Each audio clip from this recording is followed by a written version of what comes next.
पिछले रविवार मैं आपके साथ था एक ऐसे सेक्टर और एक ऐसे क्षेत्र को लेकर जो पर्यटकों को आकर्षित करता है और राज्य की आय में इजाफा करता है, पर्यटन। तो पर्यटन में मैंने पिछले रविवार को आपको बताया था कि किस तरह से कोविड-19 की वजह से पर्यटन के पूरे सीजन का पूरी तरह से पतन हो गया है। इस बार मैं एक नए इशू के साथ आपके साथ हूँ। तो अभी जो एक नया ज्वलंत इशू पूरे देश में है कि जो कोविड-19 की वजह से इंडस्ट्री बंद हो गई है, रोज़गार बंद हो गए हैं, तो उसी विषय को लेकर के मैं इस बार आपके सामने हूँ। आपको बहुत तफसील से समझाऊंगा कि किस तरह से क्या हुआ, कितना नुकसान हुआ, कितने रोज़गार गए, कितना विकास गया और उत्तराखंड राज्य में खास तौर पर कितना फ़र्क पड़ा।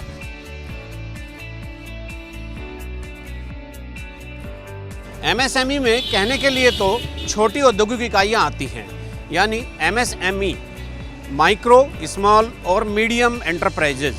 तो जो छोटी, मध्यम और लघु इकाइयाँ होती हैं, जो सूक्ष्म इकाइयाँ होती हैं, वो आती हैं, लेकिन ये बड़ा काम करती हैं।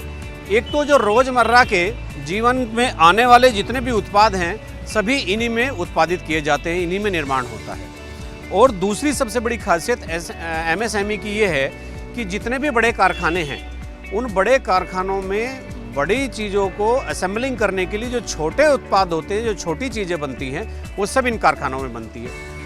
आप उदाहरण के तौर पर मारुति, टाटा या किसी भी हैवी उपक्रम को ले सकते हैं। वहाँ पर बनने वाले वाहन जब निर्मित होते हैं तो उनके लिए जो छोटे छोटे उपकरण होते हैं, वो एमएसएमई में जो इकाइयाँ होती हैं वहाँ से बनकर जाते हैं। एमएसएमई सेक्टर के लिए प्रधानमंत्री नरेंद्र मोदी ने जो पैकेज घोषित किया है, उसकी अवधारणा अब काफ़ी हद तक स्पष्ट हो गई है। जिस दिन 12 मई को प्रधानमंत्री नरेंद्र मोदी ने ये घोषणा की, तो उस दिन इसके कायदे कानून, इसके नियम, इसके प्रावधान बहुत स्पष्ट नहीं होने से एक कौतूहल बना हुआ था। लेकिन प्रधानमंत्री की उस दिन की ब्रीफिंग के बाद एमएसएमई सेक्टर पूरे देश भर में ज़बरदस्त बूस्टिंग हुई। 13 मई को वित्त मंत्री निर्मला सीतारमण ने जब प्रेस कॉन्फ्रेंस में नियमों के बदलाव की एक रूपरेखा सामने रखी, तो उद्योग जगत को काफ़ी कुछ समझ में आ गया कि इससे कितना नफ़ा और कितना नुकसान हमें होने जा रहा है। उत्तराखंड के लिए बहुत जो प्रधानमंत्री ने, माननीय मोदी जी ने घोषणा की है, निर्णय लिया है, वो उत्तराखंड के लिए बहुत अच्छा है, क्योंकि हमारे यहाँ जो भी उद्योग हैं या विशेष करके पर्वतीय क्षेत्रों में जो उद्योग हैं, वो एग्रो बेस्ड उद्योग हैं, हॉर्टिकल्चर बेस्ड उद्योग हैं, हर्बल जड़ी बूटियों से जुड़े हुए उद्योग हैं। और इस क्षेत्र को प्रोत्साहित करके मैं सोचता हूँ जो रिवर्स पलायन की कल्पना हम बहुत लंबे समय से कर रहे थे, लेकिन इस महामारी के कारण जो रिवर्स पलायन हुआ है कि लोग पूरे देश और दुनिया से वापस अपने गांव आए हैं, तो अब वो गांव में ही किसी तरह उनको हम इंगेज कर सकें, गांव में ही हम उनको रोजगार उपलब्ध करा सकें, जिससे कि 10 और 15 हज़ार रुपये की नौकरी के लिए उनको महानगरों में न जाना पड़े। तो ये मैं सोचता हूँ एक इस कठिन समय में ये सुगत क्षण भी हमारे लिए है कि एक बार फिर हमारे गांव आबाद होंगे और उन्हीं गांव, खेत और खलिहानों से रोजी रोटी का जरिया निकलेगा, विकास का जरिया निकलेगा। देखिए, हमारे राज्य में टोटल रजिस्टर्ड इकाइयाँ जैसे लगभग 64,000 हैं, जिसमें से एक बड़ा कंपोनेंट 59,000 अकेले माइक्रो सेक्टर में है।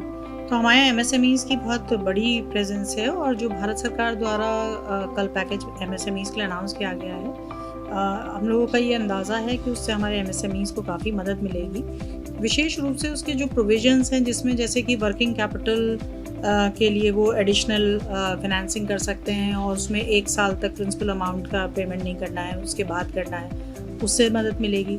उसके अलावा जैसे जो फंड ऑफ फंड्स बनाया गया है जो एमएसएमईज़ की फंडिंग के लिए, उससे मदद मिलेगी।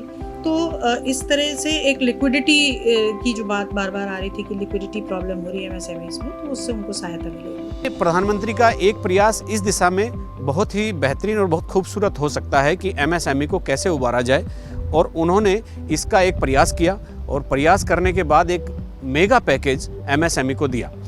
एमएसएमई एक ऐसा सेक्टर है जो किसी भी राज्य की आय, किसी भी राज्य की जीडीपी, किसी भी राज्य के विकास, किसी भी राज्य के रोजगार रोजगारोन्मुखी होने में मददगार साबित होता है।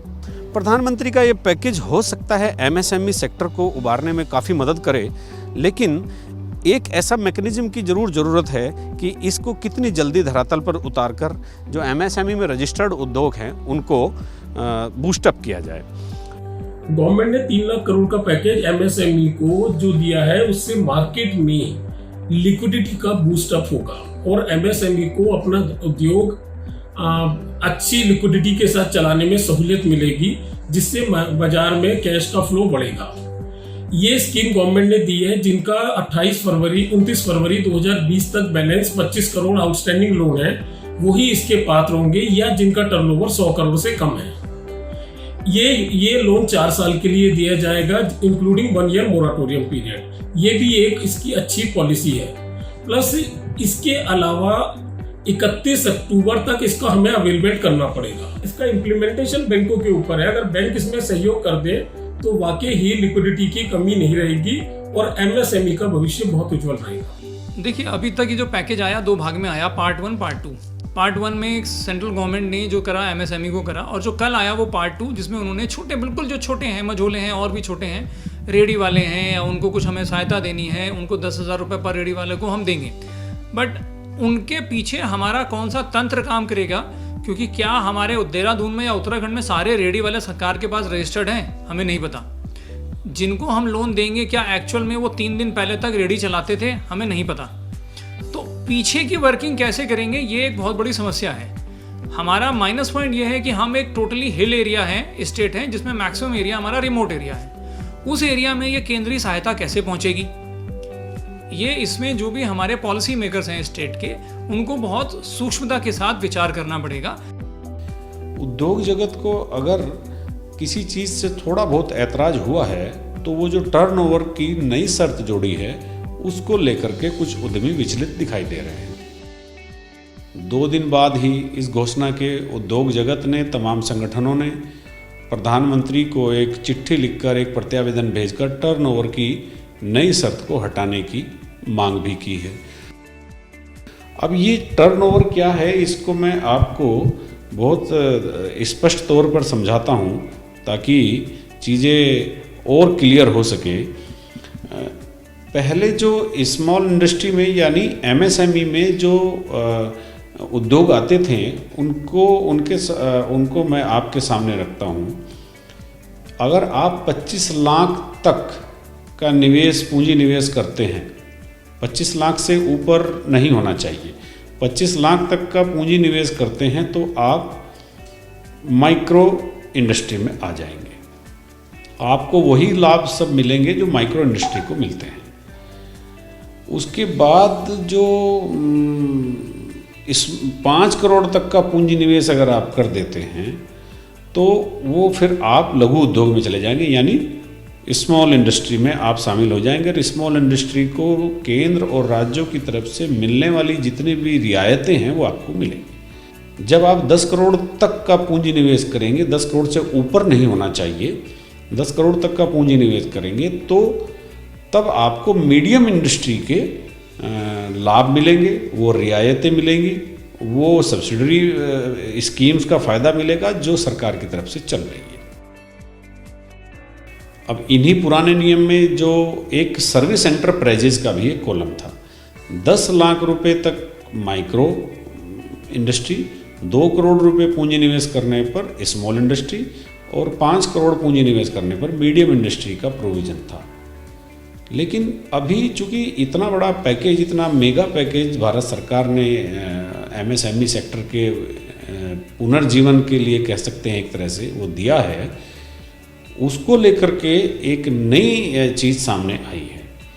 नई चीज़ है कि जो 25 लाख तक का पूंजी निवेश करने पर पहले माइक्रो में होते थे, अब वो उन लोगों को 1 करोड़ रुपए तक का पूंजी निवेश करना होगा तभी आप माइक्रो में आएंगे। लेकिन अब 1 करोड़ तक आप पूंजी निवेश कर देंगे, 1 करोड़ से नीचे रहेगा ये आंकड़ा, तो आपको वो लाभ मिलेंगे जो 25 लाख तक वाले उद्यमी को मिलते थे। यानी यहाँ उद्योगपति को एक बड़ा फायदा हुआ। स्मॉल इंडस्ट्री में 5 करोड़ तक की जो एक सीमा थी उसको बढ़ा करके इस बार 10 करोड़ कर दिया गया है। यानी जो फ़ायदा, जो रियायतें, जो छूट आपको स्मॉल इंडस्ट्री में 5 करोड़ तक के पूंजी निवेश पर मिलती थी, अब वो आपको 10 करोड़ तक के पूंजी निवेश पर होगी। एक फ़ायदा इस उद्योगपति को ये हुआ। मीडियम इंडस्ट्री के लिए पहले 10 करोड़ तक की छूट थी और 10 करोड़ तक जो पूंजी निवेश करेगा उसको मीडियम इंडस्ट्री के लाभ मिलेंगे, लेकिन अब उसको बढ़ाकर 20 करोड़ कर दिया गया है। यदि किसी व्यक्ति ने 20 करोड़ तक का पूंजी निवेश किया है तो उसको वो सारे लाभ मिलेंगे जो 10 करोड़ तक में मिलते थे। लेकिन इसमें भारत सरकार ने साथ ही टर्नओवर की एक नई शर्त जोड़ दी है जो पहले नहीं होती थी। यानी अब अगर माइक्रो जो नए जो प्रावधान आए हैं, आप 1 करोड़ रुपए का पूंजी निवेश करते हैं तो आपको 5 करोड़ रुपए का टर्नओवर भी दिखाना पड़ेगा, तभी आप इस चीज़ के दायरे में आएंगे कि आपको पैकेज से मिलने वाले लाभ दिए जा सकें। और अगर आपका 5 करोड़ का टर्नओवर 5 करोड़ पार कर गया तो आप ऑटोमेटिकली स्मॉल इंडस्ट्री में तब्दील हो जाएंगे। ऐसे ही स्मॉल इंडस्ट्री में भी जहां पहले कोई टर्नओवर की कोई शर्त नहीं थी, वहां 10 करोड़ रुपए तक का पूंजी निवेश करके आपको 50 करोड़ तक का टर्नओवर दिखाना है, यानी उससे नीचे दिखाना है। ऐसा जरूरी नहीं कि 50 ही करोड़ का दिखाना है, 50 करोड़ से नीचे का आपका टर्नओवर रहेगा तो आप फिर स्मॉल इंडस्ट्री का लाभ ले सकेंगे। और अगर 50 करोड़ से टर्नओवर किसी इंडस्ट्री का ऊपर निकलता है तो वो ऑटोमेटिकली मीडियम में चली जाएगी। मीडियम इंडस्ट्री में जो पहले 10 करोड़ खर्च पूंजी निवेश के साथ फ़ायदे मिलते थे, अब वो 20 करोड़ तक मिलेंगे। यानी यहाँ जो बड़े उद्योगपति भी हैं उनको भी मीडियम इंडस्ट्री का लाभ मिलेगा जो 20 करोड़ तक का पूंजी निवेश कर चुके हैं। 100 करोड़ तक का टर्नओवर भी करना होगा। अब यही जो टर्नओवर की शर्त है ये उद्योगपतियों को परेशान कर रही है कि अगर टर्नओवर हम नहीं दिखाते या नहीं होता तो फिर कहीं ऐसा ना हो कि जो मिलने वाला लाभ है वो ना मिले। एमएसएमईज की श्रेणी जो डेफिनेशन थी उसको भी चेंज किया गया है, उसे काफ़ी लिबरलाइज कर दिया गया है और अब 20 करोड़ तक का प्लांट एंड मशीनरी का जो इन्वेस्टमेंट है वो एमएसएमई की श्रेणी में आएगा। तो काफ़ी सारे लाभ जो गवर्नमेंट की पॉलिसी में एमएसएमई सेक्टर को मिलते हैं वो अब बड़े लेवल पे भी इकाइयाँ जो हैं वो अब उस कैटेगरी में आके ले पाएंगे। क्योंकि एमएसएमई की रिस्ट्रिक्टिव डेफिनेशन थी तो कई बार बात होती थी कि इकाइयाँ एक्सपैंड नहीं करना चाहती थी, उनको लगता था कि हम एमएसएमई की कैटेगरी से बाहर चले जाएंगे तो हमारे बेनिफिट्स खत्म हो जाएंगे। तो अब जो लिबरल डेफिनेशन हो गई है तो उससे कोई आर्टिफिशियल बैरियर नहीं रहा और एक्सपेंशन के लिए लोग जो हैं वो प्रोत्साहित होंगे कि हमको ये बेनिफिट्स मिलते रहेंगे। हमें ये समझना पड़ेगा कि जो गवर्नमेंट ने ये एमएसएमई का पैकेज दिया है इसमें छोटे मझोले उद्योग 70% कवर होंगे। जो 20% 30% उद्योग है जिनका लोन 25 करोड़ से ऊपर या टर्नओवर 100 करोड़ से ऊपर है उनको थोड़ी दिक्कतों का मुश्किल आएगी, जैसे पेपर उद्योग और सरिया मिलें। इनमें ज़्यादातर का टर्नओवर 100 करोड़ से ऊपर है और लोन आउटस्टैंडिंग भी 25 करोड़ से ऊपर है। इस सेक्टर के लिए गवर्नमेंट ने अभी तक इसमें कोई प्रावधान नहीं किया है। बस मैं यही कहूँगा कि ये भी एक मंझोले उद्योग है, इन पेपर और सरिया उद्योगों के लिए भी एक अलग से स्कीम आनी चाहिए। एमएसएमई सेक्टर को इस मंदी से और इस लॉकडाउन से बाहर निकालने के लिए प्रधानमंत्री ने जो पैकेज दिया है उसके क्या फ़ायदे और क्या नुकसान होंगे, अभी एमएसएमई सेक्टर से जुड़े तमाम उद्योगपति इसी मंथन से गुजर रहे हैं। वो इस बात को तो मानकर चलते हैं कि जो एमएसएमई की जो सीमा है पूंजी निवेश की उसको बढ़ा देने से हर स्मॉल, मीडियम और माइक्रो इंडस्ट्री में उसको बढ़ा दिए जाने के बाद ज़्यादा फ़ायदा मिलने की उम्मीद है। लेकिन जो एक टर्नओवर की एक शर्त लगाई गई है उसको लेकर के उद्यमियों की चिंता एक तरह से बढ़ी हुई है। उद्यमियों का ये मानना है कि अगर टर्नओवर की शर्त अभी हम नहीं दिखा पाते तो क्या हम पात्रता की श्रेणी में होंगे।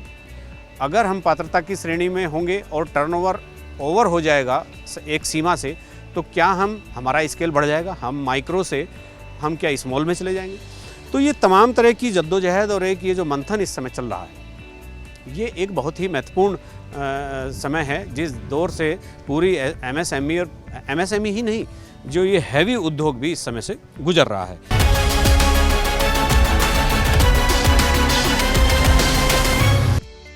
अब अगर हम एमएसएमई पर उत्तराखंड की ही खालिज बात करते हैं तो उत्तराखंड में 64,000 उद्योग MSME में रजिस्टर्ड हैं, जिसमें माइक्रो, स्मॉल और मीडियम तीनों तरह के हैं। तो ये 64,000 उद्योगों में करीब 3,21,000 लोग काम करते हैं, जो सीधे रोजगार जुड़े, जो नौकरी पेशा लोग हैं। जैसे ही कोविड-19 में लॉकडाउन शुरू हुआ तो ये फैक्ट्रियां बंद हो गई, और बंद होने से सीधे तौर पर 3,21,106 लोग नौकरी से हाथ धोकर तो नहीं कहेंगे, लेकिन अपने घर बैठ गए। क्योंकि इंडस्ट्री चलेगी तभी नौकरी भी होगी, नौकरी होगी तो आजीविका चलाने में भी व्यक्ति को आसानी होती है। और ये जो 64,000 उद्योग MSME सेक्टर में उत्तराखंड में लगे हुए हैं, इनमें 13,478 करोड़ का पूंजी निवेश हो रखा है। तो ये एक बड़ी धनराशि है किसी छोटे राज्य के लिए। और इसमें चूँकि यहाँ जो 64,000 MSME में रजिस्टर्ड उद्योग हैं, उसमें माइक्रो का बड़ा हिस्सा है। सबसे ज़्यादा उद्योग माइक्रो उद्योग में आते हैं। मैं जिस शहर में इस वक्त हूँ, ये एक छोटा सा नगर है देहरादून जनपद का, इसको सेलाकुई कहते हैं। तो सेलाकुई इंडस्ट्रियल नेम है। इसकी उत्पत्ति चाइना में हुई थी। चाइना में भी एक सेलाकुई के नाम से एक इंडस्ट्रियल सिटी है।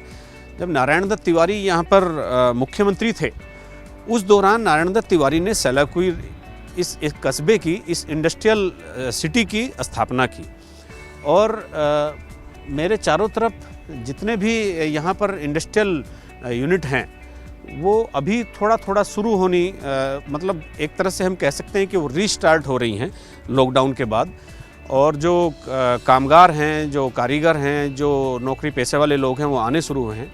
वाकई नारायण दत्त तिवारी ने ये शहर बहुत ही सुनियोजित तरीके से बसाया था। यहाँ भी लाखों लोग रोज़गार पाते हैं। यहाँ छोटी और बड़ी दोनों ही तरह की इंडस्ट्री हैं, लेकिन MSME में रजिस्टर्ड इंडस्ट्री यहाँ पर ज़्यादा है। तो इस सेलाकुई में अभी 15 दिन पहले तक हालात ये थे कि तमाम जितनी भी यूनिट्स थी वो सब बंद थी, और यूनिट्स बंद होने के बाद जितने भी हज़ारों और लाखों लोग थे वो सब बेरोज़गार थे। प्रधानमंत्री के इस पैकेज के बाद अब चीज़ें, और लॉकडाउन की जो थोड़ी ढील दी गई 10 बजे से 4 बजे तक, उसके बाद ये चीज़ें थोड़ी स्पष्ट हो गई हैं कि अब इनको चलाया जा सकता है। और धीरे धीरे यहाँ के कारखाने चलने लगे हैं, यहाँ की मशीनें वार्म अप होने लगी है, यहाँ रोज़गार एक पुनः प्रारंभ हो गया है। जो लोग ब्रेक लेकर अपने घर बैठे थे, जिनकी मजबूरी थी, लॉकडाउन में आप नहीं निकल सकते, वो फिर से आना शुरू हो गए हैं। तो ये कितनी जल्दी स्पीड अप होगा ये तो नहीं कहा जा सकता, लेकिन जो ये पैकेज प्रधानमंत्री का है, वाकई वो एक मतलब कल्पनाशील और गतिशीलता का एक उदाहरण है। एक कल्पनाशीलता का उदाहरण है कि ऐसी एक कल्पना देश के प्रधानमंत्री ने की कि थोड़ा सा लॉकडाउन में ढील देकर जो इंडस्ट्रियां बंद हो गई हैं, जो आय के साधन बिल्कुल बंद हो गए हैं, तो उनको पुनः प्रारंभ किया जाए। और मुझे लगता है कि जैसा मेरी कुछ MSME से संबंधित उद्यमियों से बात हुई, तो उनका कहना यह है कि भले ही एक आध शर्त जरूर हो, लेकिन ये इस इंडस्ट्री को बहुत ही बूस्टअप करके जाएगा। तो इस तरह से 13 जिलों में सबसे ज़्यादा MSME के जो रजिस्टर्ड उद्योग हैं, तो उनमें उनकी संख्या सर्वाधिक हरिद्वार में है, जहां 10,731 उद्योग हैं। तो वहां पर तकरीबन 94,573 लोग काम करते हैं। ऐसे डिस्ट्रिक्ट वाइज कहीं कम और कहीं ज़्यादा लोग नौकरी कर रहे हैं, लेकिन 3,21,106 लोग बहुत बड़ी संख्या होती है किसी छोटे राज्य के लिए। और इनको नौकरी अगर इनकी छूट जाए तो आप समझ सकते हैं कि कैसी मनोदशा और कैसी स्थिति बन सकती है। अब प्रधानमंत्री के इस पैकेज के बाद जो कोविड-19 के लॉकडाउन से जो एक शुरुआत हुई थी बंद होने की, तो प्रधानमंत्री का जो ये मेगा पैकेज है MSME के लिए, तो वो जो बंद पड़े कारखाने हैं उनके लिए एक संजीवनी जैसा काम कर सकता है। और अगर राज्य सरकारों ने ठीक से इसकी मॉनिटरिंग की, इसका प्रभावी अनुसरण किया, तो ये पैकेज बहुत ही उम्दा किस्म का साबित होने जा रहा है।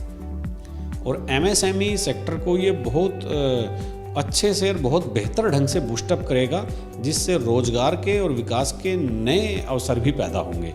तो इससे भी हम इनकार नहीं कर सकते, क्योंकि उत्तराखंड के में जिस तरह की भौगोलिक और टोपोग्राफी है उत्तराखंड की, तो वहाँ पर बहुत भारी उद्योगों की आप इच्छा नहीं रख सकते। हरिद्वार, उधम सिंह नगर, देहरादून और नैनीताल का कुछ हिस्सा, केवल यहीं आप भारी उद्योग लगा सकते हैं। जो ऊपर के जो ज़िले हैं वहाँ आपको माइक्रो, स्मॉल और मीडियम इंडस्ट्री से ही काम चलाना होगा। और वैसे भी माइक्रो, स्मॉल और मीडियम उद्योग जो होते हैं, उनकी जो इंडस्ट्री होती है वो किसी भी छोटे या बड़े राज्य की आर्थिक रीढ़ की तरह काम करती है। उसमें सबसे ज़्यादा लोग रोज़गार पाते हैं। ये MSME सेक्टर प्रति व्यक्ति आय बढ़ाने से लेकर देश की GDP बढ़ाने तक में अपना योगदान बहुत बेहतर ढंग से देता है। और जहाँ ये पूंजी निवेश जो किया जाता है, वो MSME में जो पूंजी निवेश होता है उसको बहुत ढंग से संचालित करते हुए राज्य अपने विकास के नए आयाम स्थापित करते हैं। अब अगर उत्तराखंड की ही मैं आपसे बात करता हूँ तो उत्तराखंड में 64,000 MSME में रजिस्टर्ड उद्योग हैं, जबकि जो भारी उद्योग हैं उनकी संख्या मात्र 350 है।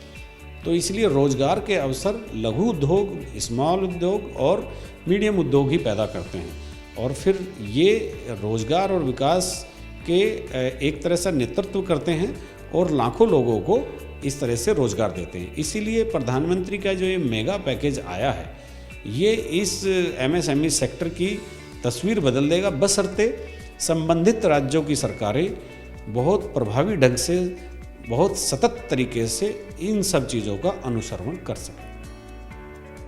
देखिए, सारे रोजगार हमारे यहाँ शुरू कर दिया हमने, इंडस्ट्री से लगाकर, हमारे निर्माण से लगाकर, मनरेगा से लगाकर, एग्रीकल्चर की गतिविधियाँ। अब जो नए लोग आ रहे हैं, जो हमारे ऐसे लोग आ रहे हैं वहाँ सर्विस करते थे यहाँ हैं, उनके लिए भी हमने मुख्यमंत्री स्वरोजगार योजना और अन्य योजनाएं लागू की हैं, उससे भी उनको बेनिफिट मिलेगा। तो समय समय पर MHA के इंस्ट्रक्शंस हुए हैं और एक रेड कैटेगरी हरिद्वार छोड़ के बाकी सभी ज़िलों में ब्लैंकेट परमिशन दी गई हैं कि आप SOP फॉलो करिए कोविड की और आप अपना काम शुरू कर सकते हैं। तो उसके तहत, क्योंकि हम लोग जो बिजली का कंजम्पशन है उसके आधार पे ये मॉनिटर करते हैं कि कितना प्रोडक्शन शुरू हो गया, कितनी एक्टिविटी शुरू हो गई। तो मैं आज ही के आंकड़े देख रही थी, तो जो प्री कोविड यूसेज था बिजली का और जो बिल्कुल एकदम से डिप कर गया था लॉकडाउन के बाद से, थोड़ा सा उठा था अप्रैल में जब फार्मा और फूड की इकाइयों को परमिशन मिली थी। अब जब 20 तारीख के बाद फिर से काम शुरू हुआ है तो ओरिजिनल के लगभग 2/3 लेवल तक जो है इंडस्ट्रियल फीडर में कंजम्पशन ऑफ इलेक्ट्रिसिटी पहुंच गया है, जिससे ये परिलक्षित होता है कि नॉर्मलसी की तरफ जो लौटना है हमारी इकाइयों को, तो वो तेज़ी से उसके लिए प्रयासरत हैं और हम लोग भी चाहते हैं कि जल्द से जल्द वो लोग नॉर्मल एक्टिविटी पे लौटें। एक बड़े कारखाने में मैक्सिमम 300 लोग हो सकते हैं, 200 लोग हो सकते हैं। टेक्नोलॉजी इतनी आगे आ गई है कि आदमी का काम बहुत कम हो गया है। इसीलिए MSME सेक्टर में जो इकाइयाँ लगी हैं उनमें जो व्यक्ति का हुनर है उसकी कदर भी है, वरना सब जगह कंप्यूटर और तमाम टेक्नोलॉजी पूरी फैक्ट्री को रन करते हैं, बड़े कारखानों को चलाते हैं। इसलिए ये महत्वपूर्ण हो जाता है कि MSME सेक्टर को बचाना बेहद लाजमी है। और प्रधानमंत्री ने जो ये पैकेज दिया है, इससे उम्मीद है और एक जो रायशुमारी सतह पर आ रही है, जो उभर कर आ रही है कि इससे कितना फ़ायदा होगा, कैसे होगा, कब तक होगा, ये तो एक सवाल हो सकते हैं, लेकिन एक रायशुमारी बिल्कुल बहुत स्पष्ट तौर पर आ रही है कि इससे फ़ायदा होगा। और MSME सेक्टर के लिए ये जो मेगा पैकेज है ये बूस्टिंग का काम करेगा।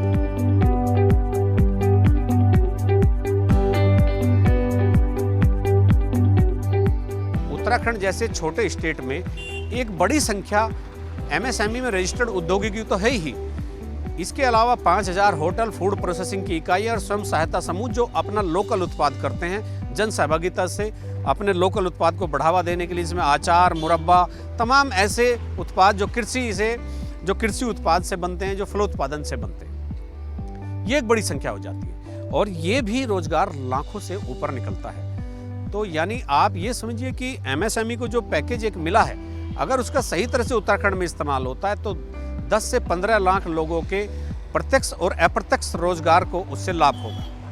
तो अभी चूंकि बहुत सारी चीज़ें स्पष्ट होना बाकी हैं, जिस दिन ये स्पष्ट हो जाएंगी और धरातल पर उतरनी शुरू होगी, इस बात का अंदाज़ा उसी दिन हो जाएगा कि कितना लाभ मिलने वाला है और किसको कितना लाभ मिलने की और गुंजाइश है। अभी थोड़ा सा इंतजार करना पड़ेगा, बाकी मैंने अभी सारा विस्तार से सारी चीज़ें एमएसएमई सेक्टर की उत्तराखंड की आपको बताई। सरकार भी बहुत कुछ कर रही है, प्रधानमंत्री ने जो किया है वो एक बहुत बड़ा कदम है। तो बाकी अभी जो एमएसएमई सेक्टर को उबारने के लिए ये जो ऑक्सीजन दी गई है, इसी पर अभी निर्भरता हमारी बनी हुई है, क्योंकि लॉकडाउन पूरी तरह से खुला नहीं है और कारखाने पूरी तरह से खुले नहीं हैं। उनको फाइनेंशियल बूस्टिंग की ज़रूरत है, जो अभी प्रधानमंत्री से मिली है। अब देखना यही होगा कि आने वाले दिनों में ये पैकेज इनको ऑक्सीजन दे पाता है या कहीं और थोड़ी कमी पेशी रह जाती है। मैं अगले हफ्ते आपसे फिर मिलूँगा उत्तराखंड से जुड़े हुए किसी नए इशू के साथ। आप कहीं जाइएगा नहीं, यहीं रहिएगा एबीपी गंगा पर।